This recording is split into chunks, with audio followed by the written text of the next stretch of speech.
Want more control over how products appear in your Magento store? Let's talk about how the Sort by Position feature works in Magento 2.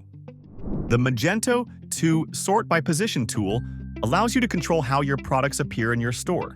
You can customize the sorting logic and highlight specific items, making it easier for customers to find what you want them to see. This feature lets you set the order of products in a category based on the position values you assign. The lower the number, the higher up it appears. When customers visit your store and choose Sort by Position, they see products exactly in that order. It can really improve how users interact with your site.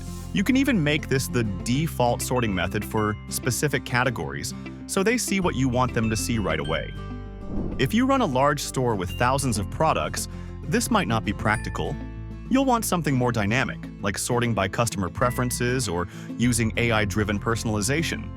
Sort by Position might not be the flashiest feature in Magento 2, but it's powerful if you use it right.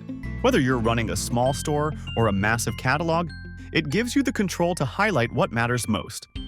If this video helped you out, hit the like button. Don't forget to subscribe for more e-commerce tips.